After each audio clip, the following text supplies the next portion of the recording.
Hello guys, पहले आप लोग ये वाला फोटो देखिए।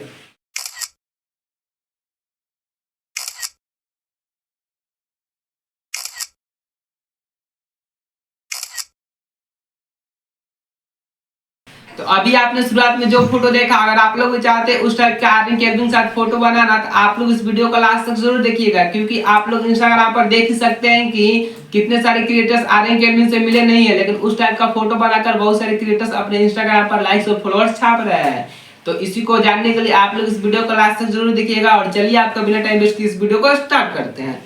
तो आप लोगों को भी उस टाइप का फोटो बनाने के लिए सबसे पहले आप लोग अपने फोन में ChatGPT एप्लीकेशन को डाउनलोड कर लीजिएगा। फिर आप लोग डाउनलोड करके जैसे ही इसको ओपन करिएगा तो यहाँ पर आप लोग को ऐसा इंटरफेस देखने के लिए मिलेगा। तो आपको यहाँ पर प्लस के आइकन पर क्लिक कर देना है, उसके बाद यहाँ पर आप लोग को फोटो पर क्लिक कर देना है। फिर आप जैसे ही यहाँ पर क्लिक करिएगा तो आप लोग के गैलरी में जितना भी फोटो होगा वह सारा फोटो यहाँ पर दिखने लगेगा। तो आपको क्या करना है, यहाँ पर पहले में एक अपना फोटो और दूसरा में एक आर्यन केल्विन का फोटो ले लेना है। तो आप लोग को आर्यन केल्विन का फोटो कहाँ मिलेगा, तो आप लोग को मेरे इस वीडियो के डिस्क्रिप्शन में टेलीग्राम चैनल का लिंक है, तो आप लोग को वहां पर भी मिल जाएगा या फिर इसके इंस्टाग्राम चैनल पर भी मिल जाएगा आर्यन केल्विन के। तो आपको जिस भी फोटो को अपने फोटो के साथ मर्ज करवाना है तो यहाँ पर आप लोग को दोनों फोटो यहाँ पर सेलेक्ट कर देना है। फिर आप जैसे ये दोनों फोटो अपलोड हो जाएगा तो यहाँ पर आप लोग को मास्टर प्रॉम्प्ट डालना है। तो आप लोग को ये मास्टर प्रॉम्प्ट कहाँ मिलेगा, तो मेरे इसी वीडियो के डिस्क्रिप्शन में टेलीग्राम चैनल का लिंक है, तो आप लोग को वहां पर ये मास्टर प्रॉम्प्ट भी देखने के लिए मिल जाएगा। और फिर आप जैसे वहां से मास्टर प्रॉम्प्ट लाकर यहाँ पर डालिएगा, उसके बाद आप लोग इसको सेंड कर देना है। फिर आप जैसे इसको सेंड करिएगा तो ये आप लोग को कुछ देर टाइम लेगा, और जब तक ये टाइम लेगा अगर आप लोगों ने इस वीडियो को लाइक नहीं किया है तो प्लीज आप लोग इस वीडियो को लाइक करके चैनल को भी सब्सक्राइब कर दीजिए, क्योंकि आप लोग को इस टाइप का वीडियो इसी चैनल पर मिलता रहेगा। तो यहाँ पे मैंने कुछ देर रुकने के बाद आप लोग देख सकते हैं कि मेरा यहाँ पर फोटो बनना स्टार्ट हो गया, और ये कुछ देर के अंदर मेरा फोटो बनाकर दे देगा। तो आप लोग के सामने मेरा फोटो बन रहा है, तो यहाँ पर आप लोग देख सकते हैं कि मेरा फोटो यहाँ पर बनकर रेडी हो गया। तो चलिए आप लोग के सामने मैं अपना फोटो दिखाता हूँ कि मेरा फोटो यहाँ पर कैसा बना है। तो आप लोग यहाँ पर देख सकते हैं कि मेरा फोटो यहाँ पर कितना अच्छा बना है। आप लोग इसको कितना भी जूम करिएगा या फटेगा नहीं। तो आप लोग यहाँ पर जिस टाइप का फोटो डालिएगा आर्यन केल्विन का, उसी टाइप का आप लोग का भी फोटो बनेगा। तो इसलिए आप लोग आर्यन केल्विन का कोई अच्छा सा फोटो डालिएगा और अपना भी कोई अच्छा सा फोटो डालिएगा। और आप लोग यहाँ पर फोटो को देख सकते हैं कि कितना अच्छा मेरा फोटो बना है। आप लोग इसको कितना भी जूम कर लीजिएगा ये फटेगा ही नहीं। आप लोग देख सकते हैं, मैं आप लोग को दोबारा भी जूम करके दिखा दे रहा हूँ, ये फटेगा नहीं आप लोग। फिर यहाँ पर आप लोग को दिखाता हूँ कि मेरा किस टाइप का फोटो था और किस टाइप का फोटो से ऐसा फोटो बना है। तो यहाँ पर आप लोग देख सकते हैं कि मेरा यहाँ पर ऐसा फोटो था, और जो यहाँ पर आर्यन केल्विन का फोटो था वो भी आप लोग को सामने दिखाता हूँ। यहाँ पर आप लोग देख सकते हैं आर्यन केल्विन का भी फोटो ऐसा था। तो यहाँ पर ऐसा दोनों फोटो को मिलाकर कितना अच्छा मेरे को एक फोटो बनाकर दे दिया। तो अगर आपको ये वीडियो अच्छा लगा तो प्लीज आप लोग इस वीडियो को लाइक करके चैनल को भी सब्सक्राइब कर दीजिएगा।